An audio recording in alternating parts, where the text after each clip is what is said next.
Ava slicked on her running shoes before dawn, eager to maintain her routine of early morning exercise. Living in Atlanta for most of her adult life, she had grown accustomed to the familiar routes in her suburban neighborhood. On this particular Tuesday, the air was crisp and still, the sky painted in soft hues of pink and lavender. As she rounded the corner onto Maple Street, she noticed a solitary figure at the edge of the community basketball court. A teenager shooting hoops under the street lamp's glow. In the dim light, the young man's form was poised and determined, each jump shot following the last with consistent rhythm. She slowed her pace, curiosity stirring within her. The teenager was Jordan, a 16-year-old black teen known around the neighborhood for his dedication to basketball. Despite his youth, he bore the weight of responsibility on his shoulders: schoolwork, chores, and a part-time job helping his mother with bills. Still, he rose before sunrise nearly every day to practice free throws, his tall frame bending and arching as the ball sailed toward the hoop. Tonight's practice seemed especially focused, as though he sought an escape from his worries through the familiar thud of the ball on the court. Ava admired that focus from a distance, recalling her own challenges growing up. She had always been drawn to young people striving to overcome obstacles. As she approached the court, Jordan paused, wiping sweat from his brow with the back of his hand. Ava offered a gentle smile. "Your form looks solid," she said softly, careful not to startle him. Jordan looked up, surprise flickering in his dark eyes. For a moment he assessed her, an adult stranger in running gear, before responding politely, "Thanks. Been working on it since last summer." His tone was reserved, as though he evaluated whether or not to trust her. Ava nodded, taking a step closer to the chain-link fence that enclosed the court. "I'm Ava," she introduced herself, extending a water bottle toward him with a kind gesture. "Looks like you could use a drink." Jordan hesitated, but accepted the bottle. The cool water was refreshing against his parched lips. "I'm Jordan," he replied, offering a faint smile. Ava noticed the tension in his shoulders ease slightly as he took a slow sip. She watched him wipe condensation from the bottle and say, "I appreciate it." Most people don't stick around when they see a kid practicing alone this early. Her heart softened at his comment. She'd understood the importance of feeling seen, especially for someone so young. They continued to talk, trading brief stories between dribbles. Ava learned that Jordan dreamed of playing college basketball, hoping to earn a scholarship that might lift his family out of financial strain. He mentioned his grades and extracurricular activities, describing them in quiet, measured tones. His focus impressed Ava. He balanced work, school, and practice with maturity beyond his years. As he spoke, she recognized the familiar spark of ambition in his eyes, recalling her own youthful hopes of making something of herself. When her watch signaled the time to return home, Ava stood up and adjusted her ponytail. "I have to keep running, but I'll be back tomorrow morning," she said, offering a quick wave. Jordan nodded, gathering his basketball with a nod of respect. As Ava jogged away, she felt an unexpected tug at her heart. Their chance meeting had stirred something unexpectedly deep, a desire to support this determined teen in whatever way she could. Jordan, focused on the back of her head as she disappeared into the distance, held onto his water bottle and wondered what tomorrow's sunrise might bring. Ava arrived at the community basketball court before sunrise, carrying a small cooler filled with bottled water and a protein bar tucked into her backpack. As she approached the chain-link fence, she spotted Jordan shooting free throws with the familiar focus she had seen the previous morning. The sky was still dim, the streetlights casting a soft glow over the asphalt. She waved quietly, and Jordan glanced up, nodding before dribbling the ball once more. Ava leaned against the fence, watching him sink shot after shot with steady precision. She could tell he had been practicing for a while. The rhythm of his movements was both confident and disciplined. "Morning, Jordan," Ava said, her voice gentle so as not to startle him. She reached into her cooler and pulled out a water bottle, offering it through the fence. "Thought you might want to stay hydrated." Jordan paused, wiping his brow with his sleeve, and accepted the bottle with a small, grateful smile. "Thanks, Ava," he replied, twisting off the cap and taking a long sip. The coolness of the water seemed to refresh him instantly, as he placed a hand on his chest and exhaled. I didn't realize I was that thirsty already. Abba settled onto a nearby bench, unpacking the protein bar and setting it beside her. I figured you'd need something to keep your energy up, she said. You're putting in a lot of work out here. Jordan glanced at the bar, then back at Ava. He hesitated for a moment before nodding. I can eat it after practice, he said, continuing his routine. Ava nodded in understanding, watching him resume shooting. Each shot was more than just a physical motion. It was an expression of his hopes and determination. As Jordan practiced, Ava gently steered the conversation toward his life beyond the court. She asked about his schoolwork, and he admitted that balancing academics with his part-time job had been challenging. He worked afternoons at a local grocery store to help his single mother pay bills. The exhaustion in his voice was palpable. Sometimes it feels like there aren't enough hours in the day, he confessed, catching a rebound and passing it back to himself with ease.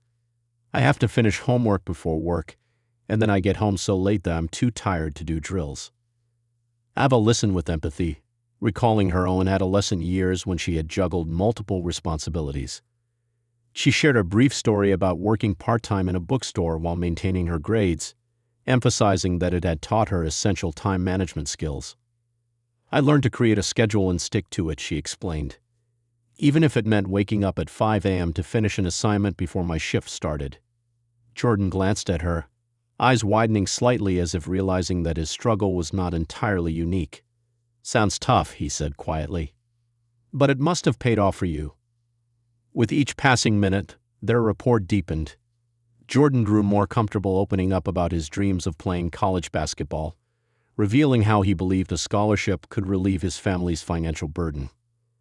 He spoke of a coach at school who had noticed his talent and encouraged him to pursue tryouts for a summer basketball camp. I'm hoping to show them I'm worth a spot, he said, bouncing the ball with renewed vigor. Ava nodded, offering words of encouragement. You have the talent and the dedication. If you keep at it, coaches will notice. I believe in you, Jordan. As the sun began to rise, casting golden light across the court, Ava knew her morning run was coming to an end. She stood up, stretching her legs, and offered Jordan a warm smile. I'll check on you tomorrow, she said, gathering her belongings. Jordan returned her smile, though a hint of gratitude and vulnerability flickered in his gaze. Thanks, Ava. See you tomorrow. As she jogged away, the quiet thud of Jordan's dribbles followed her, a steady reminder of the bond forming between mentor and mentee. Ava sat on the warm wooden bench in Jordan's front yard that evening, watching as the amber glow of the porch light illuminated his tense expression.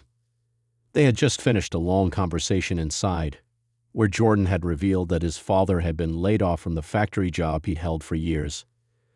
His voice had trembled when he said, I'm really worried, Ava. My mom is doing everything she can, but the bills keep piling up. Ava had reached out, placing a comforting hand on his shoulder, and for a moment, she saw in his eyes the weight of responsibility he felt, even at 16.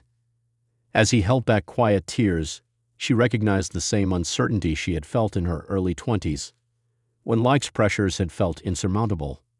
In that moment, she realized her occasional visits and words of encouragement were not enough. Later that night, after she returned to her apartment in Atlanta, Ava sat at her small dining table, lit only by a single lamp.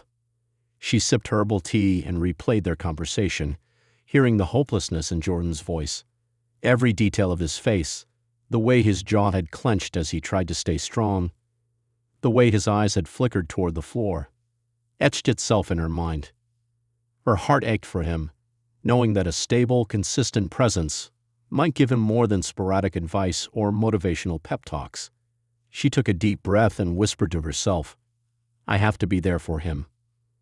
Minutes turned into hours as she considered every angle, packing her life into boxes, finding a new apartment, securing a tutor position at the local high school. None of it felt like a burden, only a necessary step. The next morning, she called her landlord to give notice. She packed her clothes, personal items, and a few keepsakes, placing them carefully in cardboard boxes. At her office, she informed her manager of a sudden relocation, emphasizing her commitment to return to work once she settled in Georgia. Her colleagues were surprised but supportive, sensing that something in Ava's tone had shifted with resolve. "I'm moving to Jordanstown," she explained simply, "to be closer and help however I can." A few questions about logistics followed, but Ava had already arranged an apartment near Jordan's neighborhood and secured a tutoring position at the local high school for the coming semester. When she broke the news that evening, Jordan's mother stared at her in disbelief. "You're really going to move here?" she asked, her voice hushed but filled with gratitude.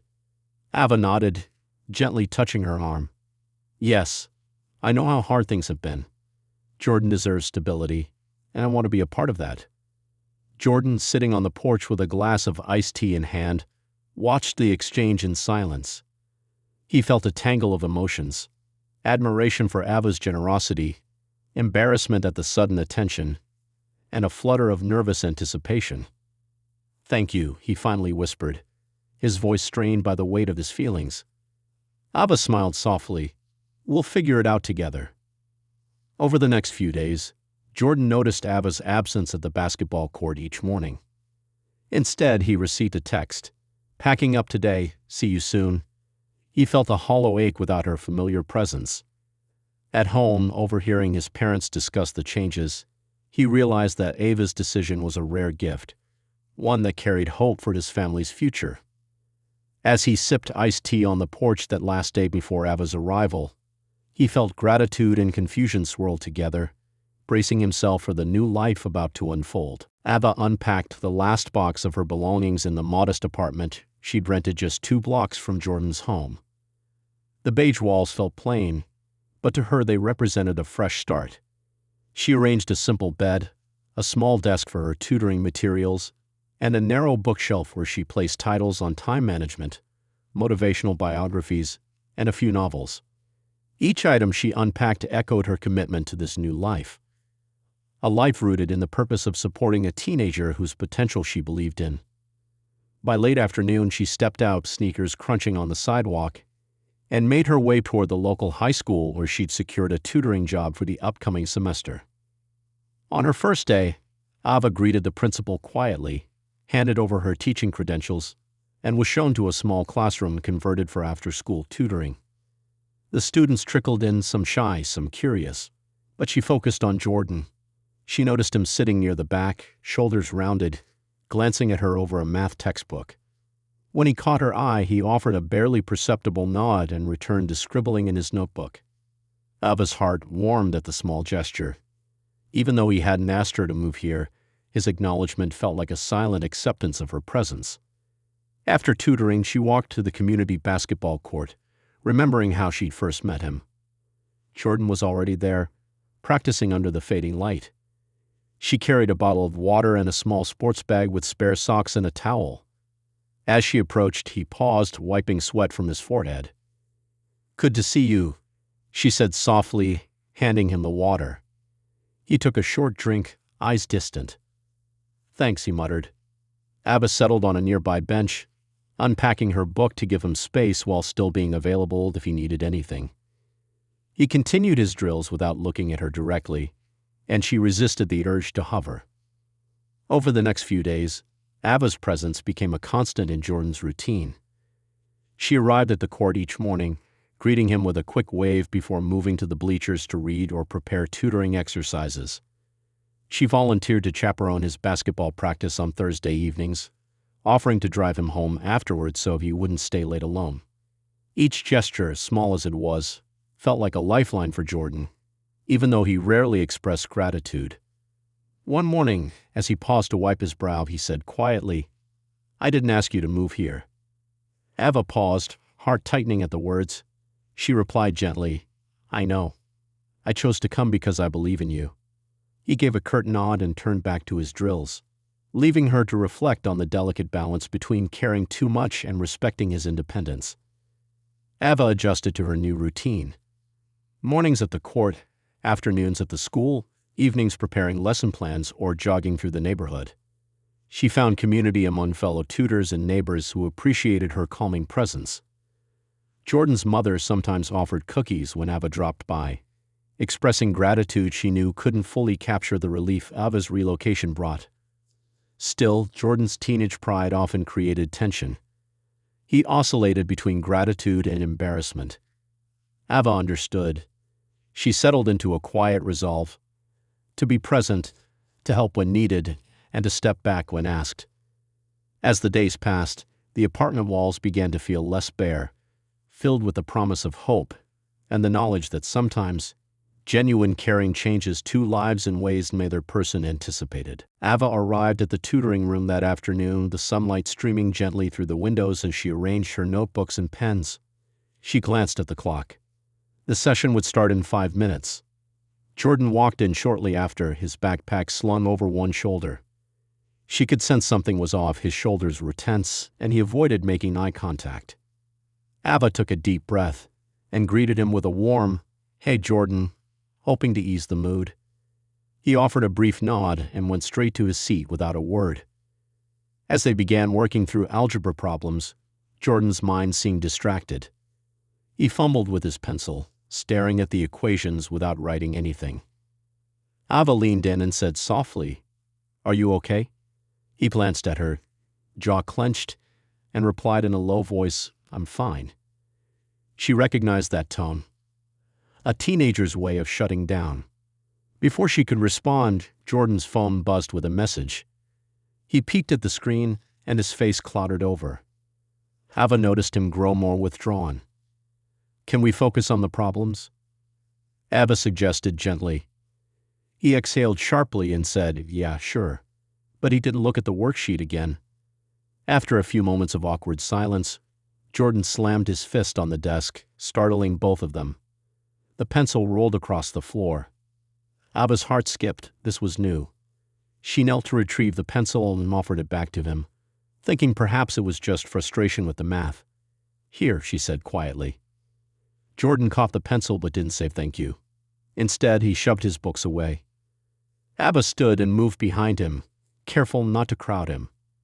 "Jordan," she began, her voice steady, "I'm here to help, but I can't do that if you won't tell me what's wrong." He twisted around to face her, eyes flashing. "Everybody at school is talking," he spat. "They're saying you move here just to show off. They think I can't handle my own life." Ava felt a pang of empathy. She knelt beside his chair. "People will talk, but this isn't about them. It's about helping you." He shook his head, frustration turning to anger. "I didn't ask you to move here, Ava," he said, voice tight. "I can handle my own life." Ava felt a sting, not because of his words, but because of the hurt she sensed beneath them. She paused, choosing each word with care. "I know you didn't ask me," she replied softly. "I came because I care about you and your future. I believe you could use support." Jordan stood abruptly, knocking his chair back. "I'm done," he said, and stormed out of the room. Ava sat there, chest tightening as she processed what had happened. She understood his teenage pride was wounded, mingled with embarrassment at being the center of gossip. Outside, Jordan leaned against the brick wall of the school hallway, arms crossed, head bowed. He could feel a lump in his throat, torn between guilt and anger. Inside, Ava gathered her things and took a moment to steady herself. Instead of chasing after him, she decided to give him space. She texted him later, "I'm here whenever you're ready to talk." Her message was simple, offering support without pressure. That evening, as she prepared lesson plans at her apartment, she thought about how delicate trust could be, especially when pride and gratitude were tangled together. Despite the conflict, she remained resolute. Tomorrow, she would show up again, ready to bridge the gap and rebuild the fragile connection they shared. Ava arrived at the graffiti-covered wall that Jordan often used as his personal practice space, just as the sun began its descent. The evening light cast long shadows, accentuating the vibrant colors of the murals, swirls of blue, red, and yellow layered over one another in an impromptu masterpiece. She spotted Jordan leaning against the wall, basketball tucked under one arm, gaze fixed on the concrete. His posture was rigid, as if he carried a weight on his shoulders. Before she spoke, she took a moment to study his face, the tension in his jaw, the slight furrow between his brows. She gently cleared her throat. "Hey," she said quietly. Her voice felt small against the hum of crickets settling into the twilight. Jordan tensed, but he did not turn away. After a moment, he set the basketball on the ground and took a step toward her. "You didn't have to come," he said, arms folded. His tone was guarded, half defensiveness, half reluctant curiosity. Ava closed the distance between them without rushing. She placed her hand on the rough surface of the wall, careful not to touch the painted areas. "I wanted to," she replied softly, voice steady. "I've been thinking about what you said." He watched her as the sky shifted to shades of orange and purple. Ava took a deep breath, recalling the countless conversations she and Jordan had shared. "You told me the other day that nobody asked for me to move here," she began, "and I understand why you felt that way." Jordan swallowed, looking out at a stray dog sniffing near the edge of the court. "I felt ashamed," he admitted, voice muffled. "Everyone at school talking like I couldn't handle my own life." Ava nodded, acknowledging the familiar sting of teenage pride entwined with vulnerability. "People will always have opinions," she told him. "But this isn't about what they say. It's about giving you the support you need, the way you need it."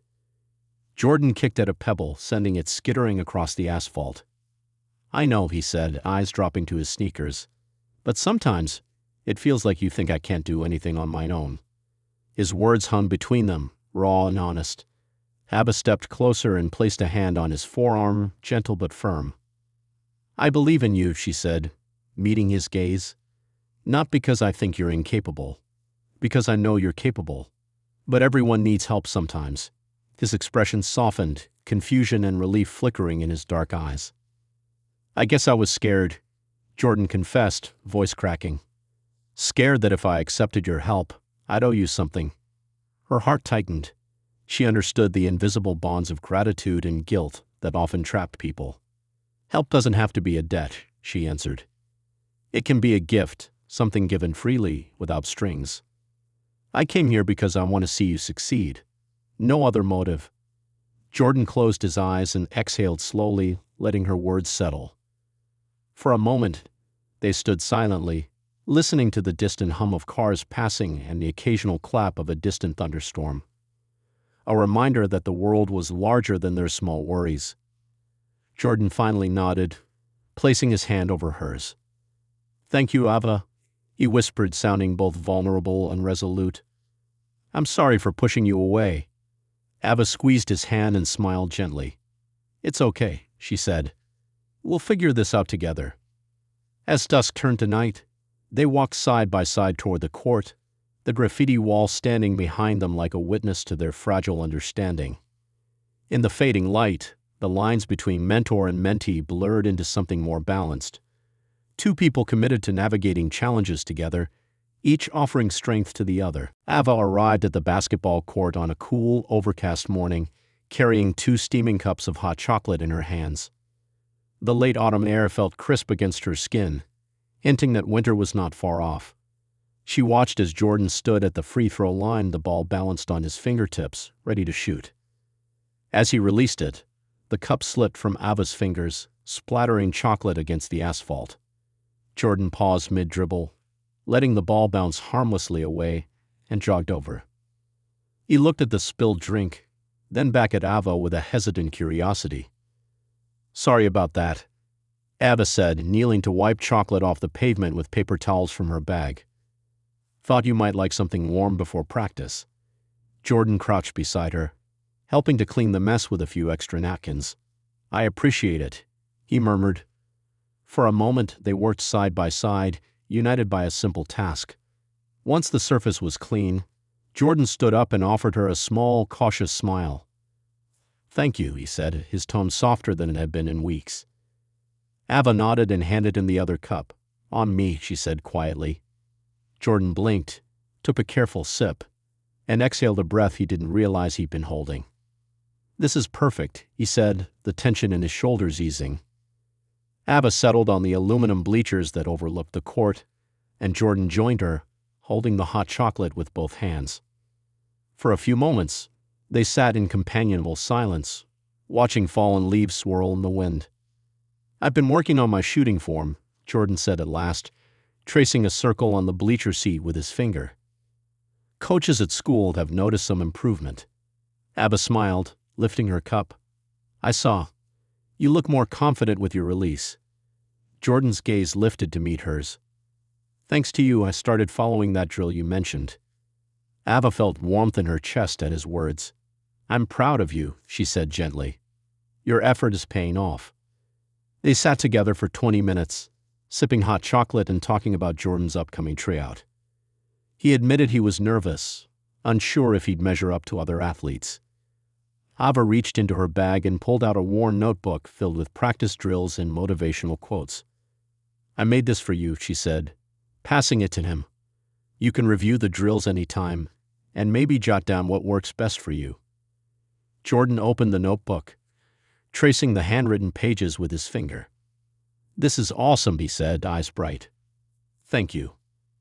Ava nodded, relieved that he seemed to embrace her help without feeling pressured.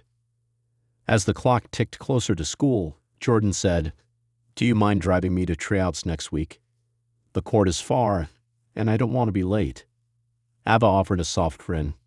Of course, let's plan for that.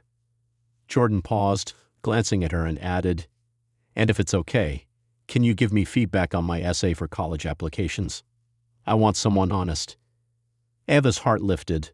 These small requests meant he was trusting her again. I'd be happy to help, she replied. Over the next few days, their interactions grew more balanced. Jordan would text Ava when he needed extra practice tips, and Ava sent encouraging notes on days he felt discouraged. When he scored his first perfect rating at a tryout, he called her immediately, breathless with excitement. Ava, I did it, he said, voice trembling. They offered me a spot at the prep camp. Ava felt tears well up. That's amazing, Jordan. I knew you could do it. They'd celebrated together, understanding how far they'd come since that tense tutoring session months ago. As winter approached, the court grew quiet, but their bond remained strong. Ava continued tutoring him in person and virtually on weekends. In return, Jordan introduced her to his friends and invited her to sit courtside at his games. In those moments, watching him play with focus and confidence, Ava felt the payoff of patience and trust. She realized that mentoring Jordan had not only helped him grow, but had also taught her about resilience, humility, and the power of genuine support. Ava arrived at the basketball court early on a crisp Saturday morning, carrying a small duffel bag filled with snacks and warm-up clothes.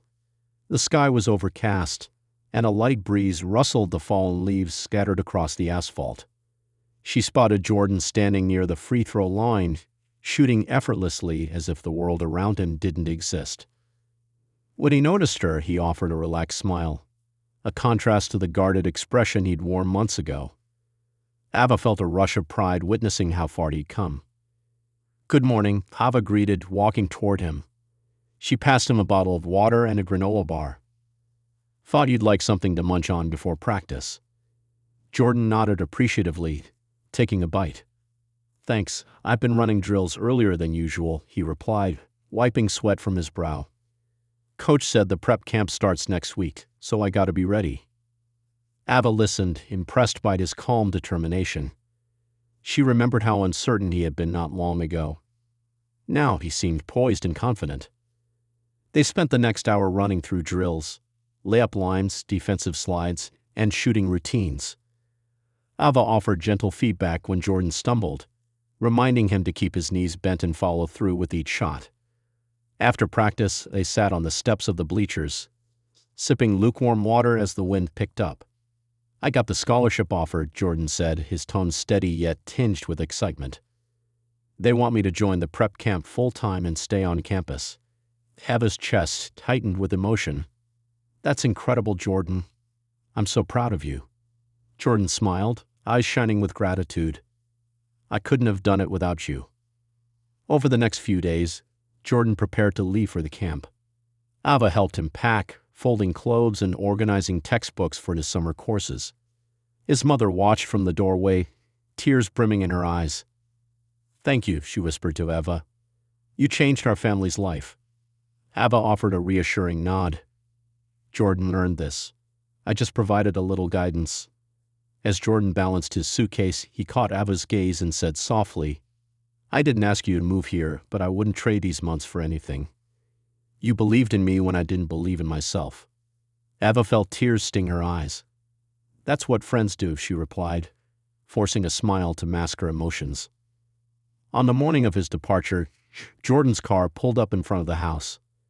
He hugged Ava tightly, smelling the familiar scent of her jacket. "I'll keep in touch," he promised, voice muffled against her coat. Ava squeezed him, holding back tears. "You better," she teased gently. "And send me updates on how you're doing." Jordan pulled back, giving her a wry grin. "Don't worry, I will. And maybe I'll surprise you with a visit during break." Ava smiled, nodding. "I'd like that." As Jordan drove away, Ava stood on the sidewalk, waving until his taillights disappeared around the corner. She felt a mix of sadness and immense pride. She walked back to the court where they had first met and sat on the bleachers, remembering their journey, his guarded hesitation, their moments of tension, and the gradual trust they built together. The court was empty now, but echoes of their conversations seemed to linger in the autumn air. In the weeks that followed, Ava returned to her apartment, refocusing on her tutoring job and connecting with new students who needed encouragement.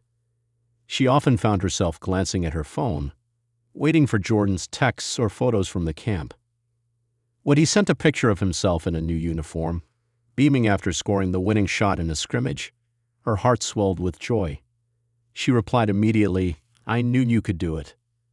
Though Jordan pursued his basketball dreams miles away, their bond remained strong. Ava learned that genuine care could bridge seemingly impossible gaps, transforming two lives in unexpected ways. As she continued her work in the community, she carried Jordan's success as a testament to the power of belief, resilience, and unwavering support. In every student she mentored, she saw a reminder of why she had moved: to be present when it mattered most.